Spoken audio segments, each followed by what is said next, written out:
जय गुरुदेव। और दोस्तों, मेरे चैनल सिद्ध सावर मंत्र में आपका एक बार फिर से हार्दिक स्वागत है।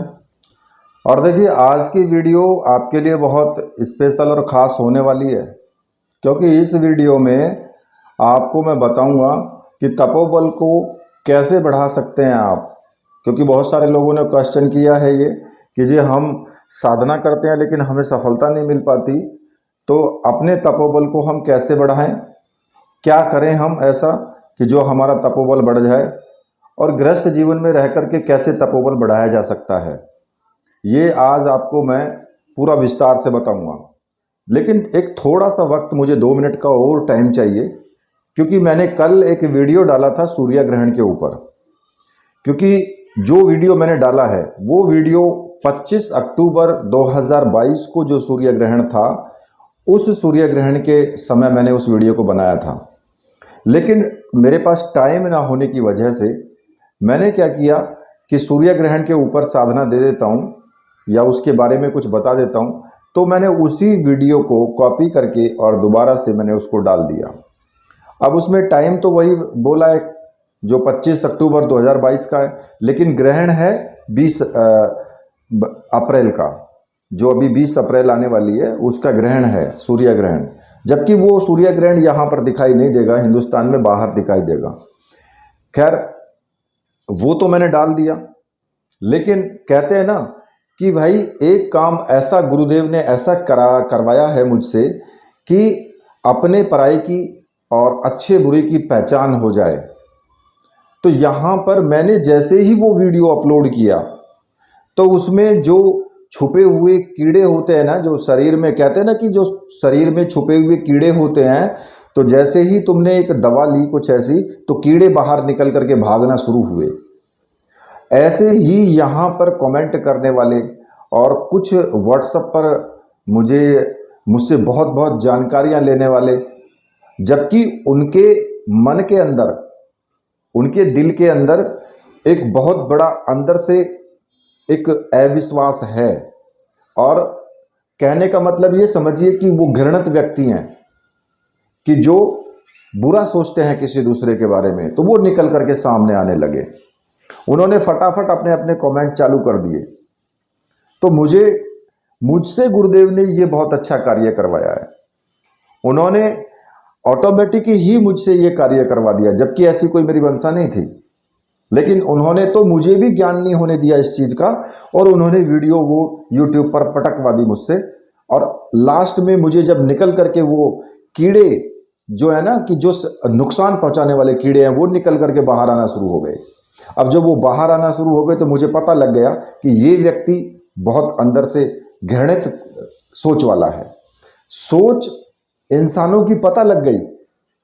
अब समझिए कि मैंने कम से कम, मुझे पता नहीं है, गिनती मैंने नहीं की, लेकिन मैंने बहुत सारे लोगों को ब्लॉक किया है, अपने YouTube चैनल से ब्लॉक कर दिया है उनको।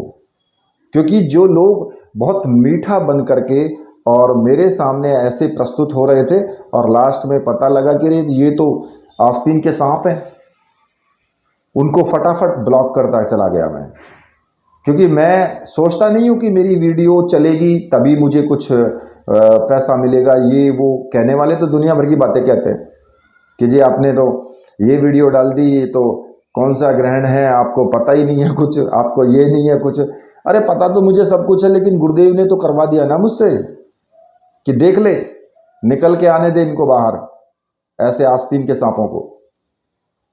तो ये भी कहते हैं ना कि जो भगवान कार्य करता है, जो गुरुदेव कार्य करवाते हैं, वो अच्छा ही करता है। मतलब कि जो भगवान करेगा वो सही करेगा, सही के सिवा कुछ नहीं करता है वो।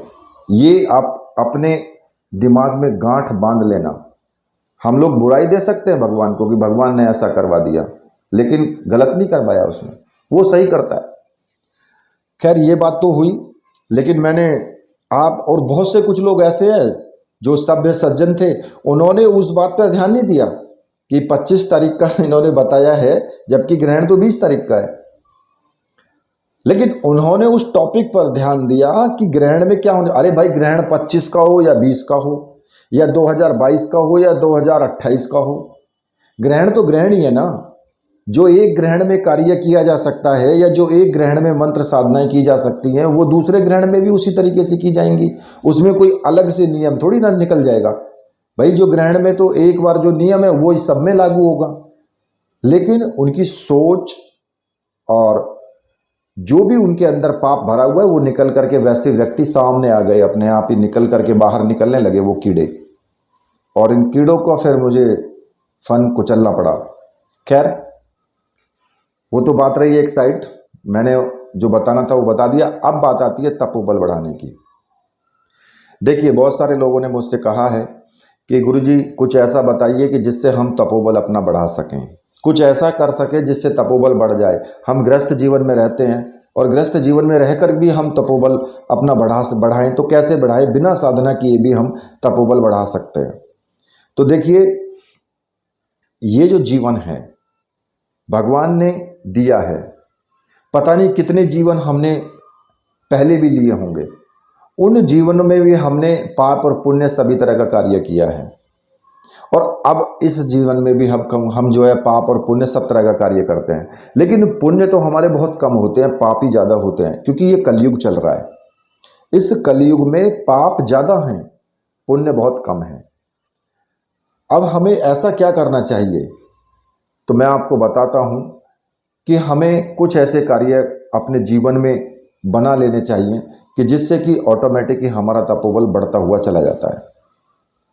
सबसे पहली बात कि आप एकादशी का व्रत जरूर करें। और देखिए एकादशी के ऊपर मैंने पहले भी बहुत वीडियो डाली हैं और बहुत से लोगों ने, चैनल वालों ने मेरा इसको कॉपी भी किया है कि एकादशी व्रत के ऊपर, क्योंकि एकादशी व्रत स्वयं भगवान नारायण का व्रत है और भगवान नारायण ही इस संसार के सर्वश्रेष्ठ हैं। नारायण से नर नारायण, इनसे बड़ा कोई नहीं है। और प्रभु का ये एकादशी व्रत ऐसा होता है कि ये इतना इसके अंदर, व्यक्ति के अंदर जो इस व्रत को करते हैं, आप महीने में 2 एकादशी आती हैं और दोनों एकादशी में आपको व्रत रखना चाहिए। और मैं तो ये कहता हूं कि अपनी वाइफ को भी और आप भी खुद दोनों एक साथ रहें तो सबसे अच्छी बात है। देखिए मैं तो रहता हूं, मैं भी व्रत करता हूं एकादशी का और मेरी वाइफ भी व्रत करती है, हम दोनों एक साथ करते हैं व्रत को और बड़े प्रेम से करते हैं। क्यों? क्योंकि हमारी ये जो एकादशी का व्रत है ये हमारे इस जन्म के पाप और पिछले जन्मों के पाप, जो जिनका हमें पता ही नहीं है, वो सब पाप हमारे क्षीण हो जाते हैं। तपोबल हमारा बहुत हाई लेवल में चला जाता है, क्योंकि एकादशी व्रत बहुत ही तीव्र तपोबल बढ़ाने वाला व्रत है। एकादशी की महिमा इतनी बड़ी है कि अगर किसी व्यक्ति ने बहुत ज़्यादा पाप किए हों और पाप के कारण उसके शरीर से प्राण नहीं निकल रहे हैं, वो मृत्यु शैया पर पड़ा हुआ है, उसके प्राण नहीं निकल रहे हैं, उसको कष्ट पहुंच रहा है, तो ऐसे समय में अगर किसी ने एकादशी व्रत किया है तो वो अगर हाथ पर जल को लेकर के और संकल्प लेकर के कि मेरा जो व्रत का फल है वो इस व्यक्ति को प्राप्त हो जाए, और जैसे ही वो जल को जमीन पर छोड़ेगा, आप यकीन नहीं करेंगे, उस व्यक्ति के जिसने इतने पाप किए हैं उसके प्राण आसानी से निकल जाते हैं, वो तुरंत ही उसके प्राण निकल जाएंगे। क्यों? क्योंकि उसको आपका किया हुआ व्रत का जो है पुण्य है वो उसको प्राप्त हो जाएगा। आप तो खाली हो जाओगे लेकिन उसको वो मिल जाएगा, और जैसे ही उसको मिलेगा तो पाप का जो पलड़ा है वो डाउन हो जाएगा और पुण्य का पलड़ा भारी हो जाएगा, और जैसे ही ऐसा होगा उसके तुरंत ही प्राण निकल जाएंगे। आपने देखा होगा कि लोग जब कोई भी व्यक्ति अगर मृत्यु को प्राप्त हो जाता है तो उसकी आत्मा की शांति के लिए, उसको आगे का उसका जीवन अच्छा रहे, तो उसके जितने भी सगे संबंधी हैं, जो भी है उसके बेटा है, वो गौ दान भी करवाते हैं, उसके नाम से गौ को दान करवाते हैं। ये भी एक बहुत बड़ा पुण्य है गौ दान का भी। तो ये व्रत आपको जरूर रखना चाहिए। गृहस्थ में रह करके आप इस व्रत को कर सकते हैं और बहुत बड़ा तपोबल आप धारण कर सकते हैं। अब व्रत को रखने का तरीका भी मैंने पिछली वीडियोज में बताया है, लेकिन फिर भी यहाँ पर मैं एक बार छोटा सा संक्षेप में आपको बता देता हूँ। देखिए, व्रत जब आप रखेंगे तो उससे एक दिन पहले, मान लिया कि आज कल आने वाला जो है उसमें एकादशी पड़ेगी, तो आपको एकादशी कौन सी रखनी है? जो सूर्य उदय वाली एकादशी होती है, मतलब कि उदयमान तिथि में एकादशी प्रारंभ है, चाहे वो आज रात्रि से प्रारंभ हुई हो, चाहे वो सुबह के टाइम से प्रारंभ, लेकिन भले ही वो खत्म तो 11 बजे हो जाए दिन में, लेकिन जो सूर्य निकलता है यानी 4 बजे से लेकर के 8 बजे के बीच एकादशी होनी चाहिए। मतलब कि उस वक्त में एकादशी का जो समय है वो चालू रहना चाहिए कि इस टाइम में एकादशी है, उसी दिन आपको व्रत रखना है। पहली बात तो ये। और दूसरा कि एकादशी से एक दिन पहले प्याज, लहसुन, कोई भी ऐसा दुर्गुण वाला जो पदार्थ है वो आपको ग्रहण नहीं करना है। नॉर्मल सात्विक भोजन आपको करना है एक दिन पहले, क्योंकि अगर मान लिया आपने एक दिन पहले खाया तो जब आप एकादशी वाला दिन कल आएगा ना, तो आपके पेट के अंदर वो दुर्गुण वाला सामान जरूर रहेगा। आपका पेट इतनी जल्दी साफ नहीं होगा, वो आपके पेट के अंदर रहेगा, तो आप एकादशी का व्रत करने में आपको दिक्कत है। फिर पहली बात तो ये। और चावल आपको एक दिन पहले से ही खाना ही नहीं है, क्योंकि अगर आपने एकादशी से व्रत रखने से एक दिन पहले चावल खाया तो आप समझ लीजिए कि आपने मांस का आहार कर लिया है, आपने मीट खा लिया है। एकादशी में इससे पहले एक दिन पहले या एकादशी वाले दिन चावल खाना मीट के बराबर खाना है, मांस खाने के बराबर उसको माना जाता है। लेकिन जब अगले दिन एकादशी का व्रत पूरा हो गया, रात्रि हो गई, ठीक है, फल आहार आप एकादशी वाले दिन कर सकते हैं। रात्रि में एक समय आप भोजन कर सकते हैं और बिना अन्न आपको नहीं खाना है, बिना नमक का अन्न आपको बिल्कुल नहीं खाना है। आप जैसे कुट्टू का है आटा, ये आप ग्रहण कर सकते हैं, सिंगाड़े का आटा है, ये आप ग्रहण कर सकते हैं। आलू की पिट्ठी बना करके वो भी आप खा सकते हैं, फलाहार भी कर सकते हैं, ठीक है। लेकिन जब आप उससे अगले दिन व्रत का पारण करोगे तो फिर आपको क्या करना है? सबसे पहले स्नान करके 1 लोटा जल आपको सूर्य नारायण भगवान को अर्पित करना है। उसके बाद फिर आपको चावल का ही दाना एक खाना है, मतलब चावल से ही आपको व्रत का पारण करना है। आप समझ गए होंगे कि जब आपको व्रत तोड़ना है सबसे पहले आपको चावल खाना है, उसके बाद आप खाना खा सकते हो, ठीक है। ये तो हो गया एकादशी का। अब एकादशी का जो व्रत है उसका इतना बड़ा पुण्य होता है, उसके जो प्रभाव है वो कितना बड़ा होता है। अगर आप निर्धन हैं, समझिए, अगर आप निर्धन हैं, आपका कोई कारोबार नहीं चलता है, आपके पास पैसे की कमी है, तो आप एकादशी का व्रत करो। आप करके देखो, ज़्यादा नहीं, साल 6 महीना करके देखो, फिर देखो आप धीरे धीरे धीरे धीरे आप कितनी ऊंचाइयां आप चढ़ जाओगे। समाज में आपका एक अलग रुतबा होगा, समाज में आपकी एक अलग पहचान होगी और आप धन के द्वार आपके खुल जाएंगे। ये किसी और का नहीं कहता, मैं अपना अनुभव आपको बताता हूं कि वास्तविकता है। मेरा समय एक ऐसा था, क्योंकि हर व्यक्ति पर आता है, एक समय ऐसा आया था मेरे ऊपर कि हम दोनों पति पत्नी बैठ करके सोचा करते थे कि अगर 100 रुपये हैं तो उनको कैसे खर्च किया जाए, उनको कैसे खर्च किया जाए। इतना बुरा समय मेरे ऊपर आया था कि 100 रुपये भी होना बड़ी बात थी। और ज़्यादा दिन नहीं, अभी ज़्यादा से ज़्यादा 5 साल पहले। तो मैं ये आपसे ये कहता हूं कि मैं अपना अनुभव बता रहा हूं आपको, किसी और का अनुभव नहीं है, खुद का मेरा अनुभव है।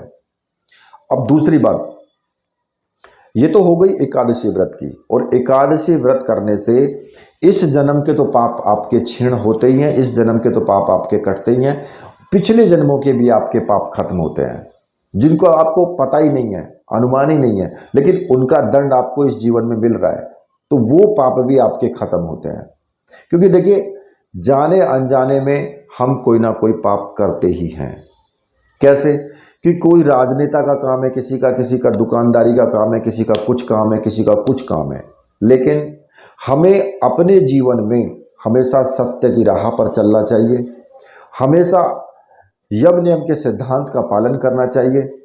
क्योंकि आप, ठीक है, आप राजनेता हैं, बहुत अच्छी बात है, आप किसी भी को काम को करते हैं कि भाई इस संसार में अगर हम रहते हैं तो साथ साथ हमें कुछ दुष्कर्म ऐसे करने पड़ जाते हैं कि हमें जाने अनजाने में कहीं ना कहीं पाप हमसे हो जाता है, चाहे वो कितना भी आप सोच समझ के कर लो। लेकिन अगर आप गृहस्थ में रहते हैं तो 100% कहीं ना कहीं आप पाप करेंगे ही करेंगे, चाहे कितना भी आप सोच समझ करके चलें। लेकिन आप एक चीज सोचिए, मैं, मेरा बेटा, मेरे डैडी, मेरे दादा दादी, ताऊ चाचा चाची, सब एक अपने हैं, लेकिन अपना कोई नहीं है, अपना कोई भी नहीं है। क्यों? इंसान अकेला आया है, अकेला ही जाएगा, अकेला ही पाप की गठरी बांध के जाएगा अगर किए हैं तो, अकेला ही पुण्य की गठरी बांध करके जाएगा अगर पुण्य किए हैं तो। फल तो आपको अकेले को ही मिलना है, ना किसी बेटे को मिलना, ना बेटी को मिलना, ना ही आपकी पत्नी को मिलना। क्योंकि पाप आपने किए हैं तो फल तो आपको ही भुगतना पड़ेगा उसका, आप ही भुगतेंगे, चाहे इस जन्म में भुगतें या अगले में भुगतें, मोक्ष की राह बंद हो जाएगी। अगर आप पुण्य करते हैं तो वो आपको ही मिलेंगे। अगर मान लिया कि आप कहते हैं कि भाई धन जमा कर लें, पाप के तरीके से पाप की कमाई इकट्ठी हमने कर ली, कितनी पीढ़ी खा लेंगी उसको? एक पीढ़ी, दो पीढ़ी, हो सकता है कि आपका बेटा ही ऐसा निकल जाए कि वो सारी बर्बाद कर दे। जोड़ जोड़ के इकट्ठी कर ली कि नहीं, मैं तो 20 पीढ़ियों को जोड़ के इकट्ठी करके जाऊंगा। अरे 20 पीढ़ियों क्या इकट्ठी जोड़ करके जाएगा तू खुद, तेरा कोई नहीं है यहां पे। तो जब मर जाएगा, सैया पे पड़ा हुआ होगा, घर में भी नहीं रुकने देंगे, कहेंगे जल्दी ले चलो फटाफट, और ले जाकर के देर नहीं करेंगे, फूंक देंगे। तब कहां चला जाता है वो प्यार? तब तो बहुत जल्दी हो जाती है कि मिट्टी को संगवाओ, यहां से निकालो इसको बाहर और भेजो इसको शमशान घाट में। तब कोई याद नहीं करता, रोते पीटते सब हैं। वो तो एक अंदर का एक इस शरीर के साथ जुड़ा हुआ जो काम क्रोध लोभ मोह अहंकार है, वो इस शरीर के साथ प्रेम जुड़ा हुआ है। क्योंकि जो जहां रहना शुरू कर देता है, जिसके पास रहना शुरू कर देगा, उसी से प्रेम हो जाएगा। आज आप एक कुत्ते को पालना शुरू कर दो, कुत्ते का छोटा सा बच्चा पिल्ला होता है, उसको अपने पास पालना शुरू कर दो, उसी से आपको प्रेम हो जाएगा। अगर किसी पड़ोसी ने उसको कुछ मार दिया ना, और तुम्हारा पिल्ला रोता हुआ तुम्हारे पास आ गया, तुम पड़ोसी से झगड़ जाओगे, मारने पीटने के लिए तैयार हो जाओगे, तुमने मेरे पिल्ले को क्यों मारा? प्रेम ही तो हुआ ये प्रेम ही तो है। पास रहेगा प्रेम होता है, दूर रहेगा कोई प्रेम नहीं होता। जितना दूर रहेगा उतना ही प्रेम खत्म उससे। जो आपके पास है उसी से प्रेम है, ये दुनिया का नियम है। अब आगे बात आती है कि मान लिया कि आपने एकादशी के व्रत किए, जब आपकी आत्मा निकलती है, पहली बात तो ये कि आपकी मृत्यु बड़ी आसानी से हो जाती है, क्योंकि आपका तपोबल बढ़ जाता है।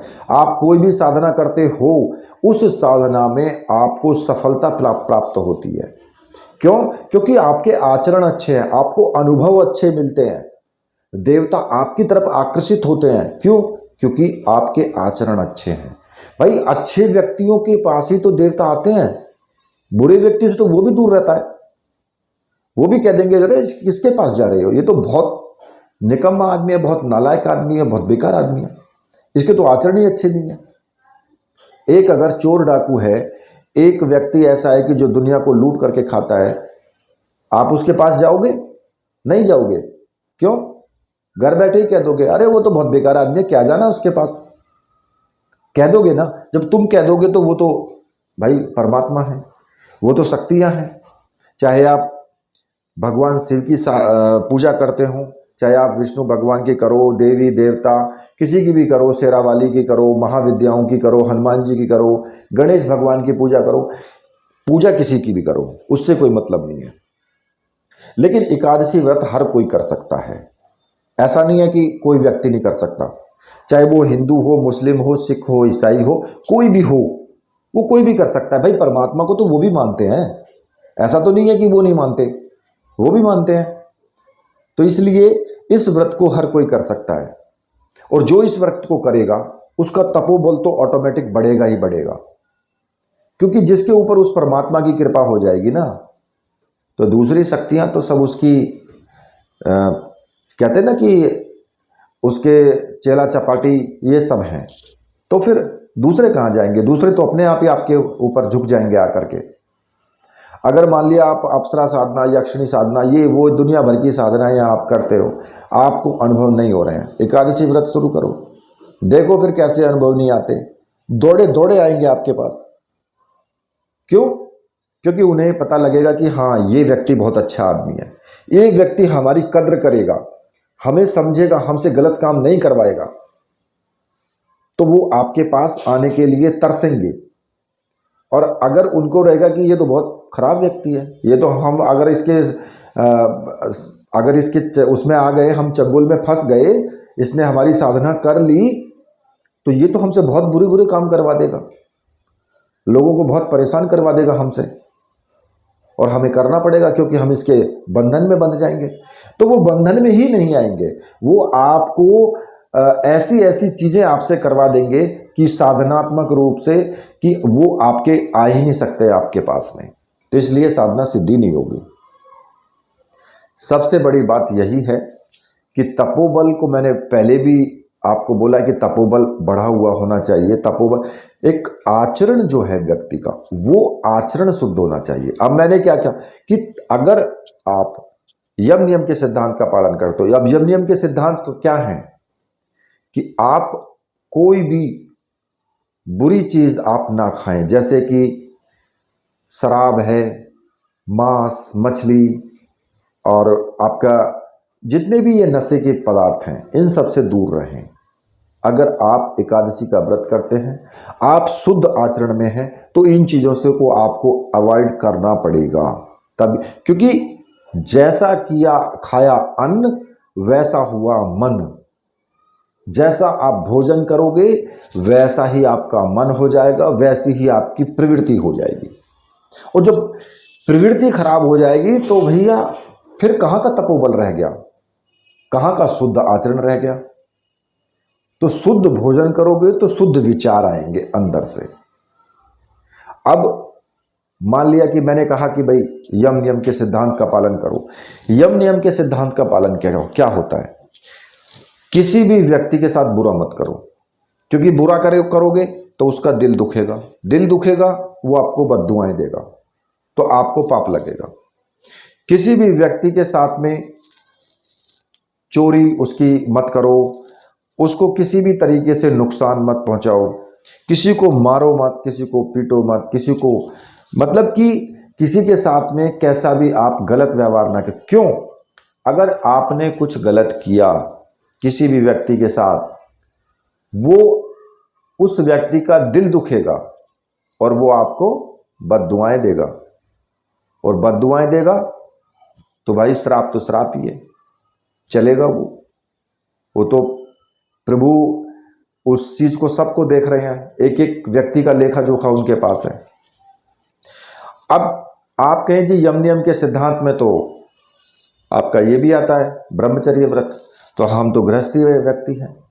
देखिए आप ब्रह्मचर्य आपकी इच्छा है, आप रखना चाहें रख सकते हैं, लेकिन अब जब गृहस्थ में हैं तो भाई आप नहीं है, आपकी वाइफ है, तो आपके शरीर की जो जरूरतें हैं वो आप पूर्ति आप अपनी कर सकते हैं। जरूरी नहीं है कि ब्रह्मचर्य व्रत रख के ही आपका तपोबल बढ़ेगा, नहीं, आप एक दिन ब्रह्मचर्य व्रत मत रखो, लेकिन आप ये दूसरे नियम फॉलो करो। किसी भी व्यक्ति का दिल ना दुखे आपके किसी भी कार्य को करने से। कुछ लोग पशु पक्षियों को मारते हैं, वो भी बहुत बड़ा निंदनीय काम है, क्योंकि उससे आपको पाप लगता है।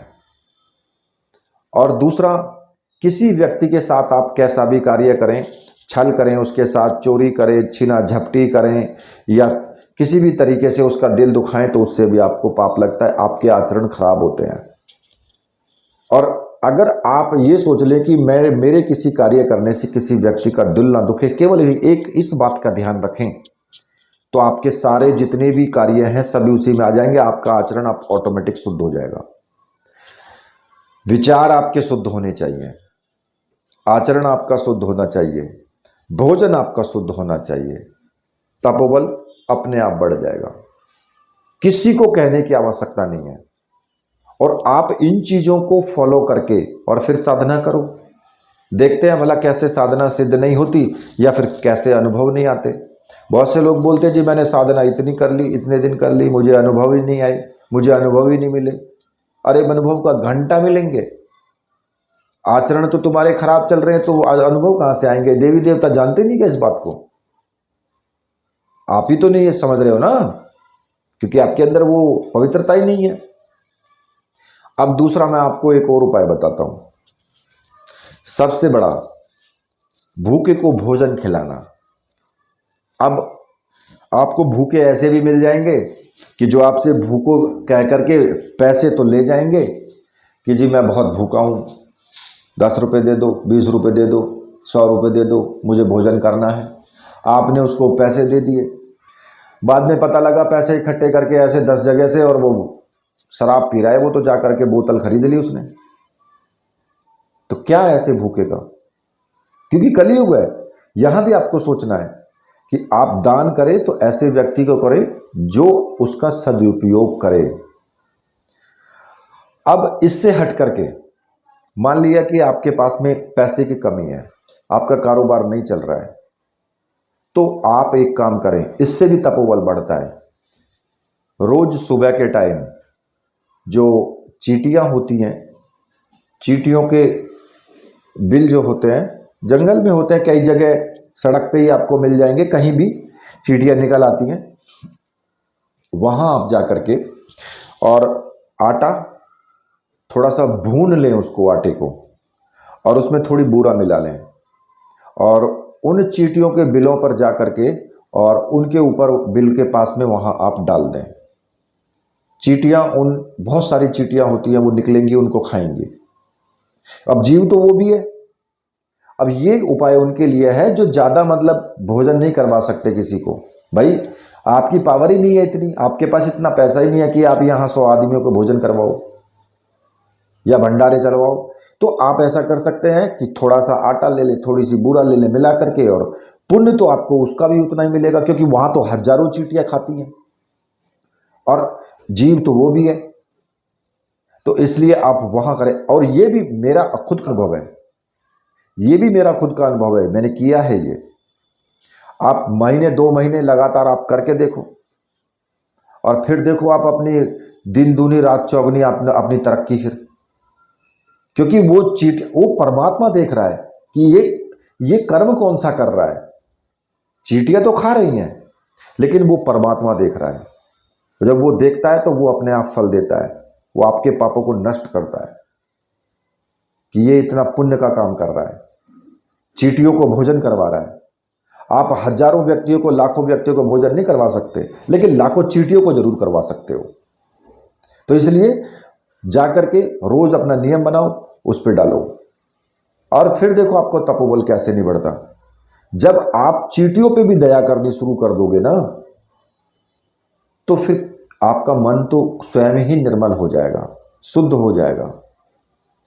सोचो कि उस दिन आपसे कोई भी हत्या ना हो, जिस दिन आप एकादशी का व्रत रखो, आपको चींटी, मक्खी, मच्छर, कोई भी आपके मन से हत्या नहीं होनी चाहिए। भाई अगर ठीक है मच्छर खा रहा है, उसको उड़ा सकते हो, अनजाने में अगर हाथ लग जाए वो बात का अलग है, ठीक, लेकिन जानबूझ करके मत मारो।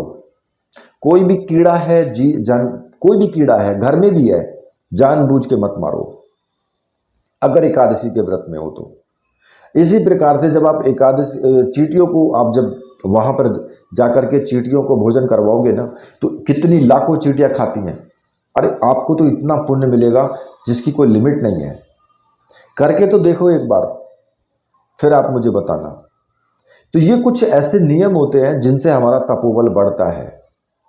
खाली मंत्र जाप करने से तपोबल नहीं बढ़ता है कि हम ओम नमः शिवाय या ओम नमो भगवते वासुदेवाय करते रहेंगे तो हमारा तपोबल बढ़ जाएगा। नहीं बढ़ेगा, क्योंकि उधर तो आप घंटी हिला रहे हो भगवान के दरवाजे में, मंत्र जाप कर रहे हो, उधर आपके मन में झूठ, फरेब, दुनिया भर का लालच, दुनिया भर की घृणा भरी हुई है, अंदर से पवित्र नहीं हो, कहाँ तपोबल बढ़ जाएगा। और पवित्रता जब ही आएगी जब आप अपना आचरण शुद्ध करोगे, क्योंकि धीरे धीरे आपके अंदर से वो दुर्गुण निकल करके बाहर चले जाएंगे। जब आप दया धर्म शुरू कर दोगे तो वो दुर्गुण आपके अंदर से निकल जाएंगे, और दुर्गुण निकल जाएंगे तो ऑटोमेटिक ही तपोबल आपका बढ़ जाएगा। तपोबल बढ़ना क्या होता है? भगवान की कृपा प्राप्ति होती है।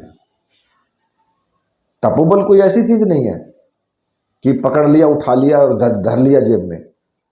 वो भगवान की कृपा होती है, और भगवान की कृपा उसी व्यक्ति के ऊपर होती है जो व्यक्ति आचरण से शुद्ध होता है, शुद्ध भोजन करता है, शुद्ध विचार होते हैं, दया धर्म का प्रतीक होता है। अरे भाई, कोई तुम्हारी नहीं करता इज्जत, मत करो। तुम गांव में रहते हो, शहर में रहते हो, मत करो वो इज्जत तुम्हारी। जरूरी नहीं है कि तुम्हारे पास पैसा होगा वो तभी इज्जत करेगा। होता भी यही है कि पैसा जिसके पास है उसकी इज्जत होती है। लेकिन पैसा ही सब कुछ नहीं है। पैसा तो आज है, कल चला जाएगा, क्या करोगे? लेकिन जो आपने धर्म पुण्य कमा लिया वो आपके साथ रहेगा। जब भी मरोगे तब भी आपके साथ जाएगा वो। पैसा तो सब यही रखा रह जाएगा, लेकिन आपके किए हुए कर्म ही आपके साथ जाएंगे। तो इसलिए हमेशा पुण्य के काम करो। पक्षियों को दाना खिलाओ, चींटियों को जिमाओ, और एकादशी व्रत करो। ध्यान रखो किसी का बुरा ना हो, सभी जीवों पर दया करो, आचरण शुद्ध रखो, विचारों को शुद्ध रखो, भगवान का चिंतन रखो। तपोबल तो अपने आप ही आ जाएगा, सिद्धियां अपने आप भागेंगी पीछे कि मुझे ये अपने पास बुला ले, मुझे ये अपने पास बुला ले। अगर गलत कह रहा हूं तो मुझे बता देना कमेंट में, और अगर कोई बताएगा भी ना कमेंट में कि मैं गलत कह रहा हूं, तो वो वास्तव में महामूर्ख है। वो उस जैसा धरती पे फिर कोई मूर्ख है ही नहीं अगर इसको भी वो गलत बोलेगा।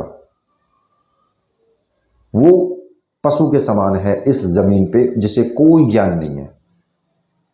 ठीक है, तो देखिए थोड़ी सी ये बात थी तपोबल बढ़ाने के विषय में, वो मैंने आपको बता दिया। हालांकि वीडियो तो बहुत लंबा हो गया, मैंने देखा ही नहीं कि आधा घंटे का वीडियो हो गया। और खैर चलो ठीक है, कुछ बातें आपको समझ में तो आई है। इसी के साथ मैं वीडियो को यहीं पर समाप्त करता हूँ। मेरे साथ बोलिए बोलिए वीर बजरंगबली हनुमान जी महाराज की जय। बोलिए मेरे परमहंस गुरुदेव की जय।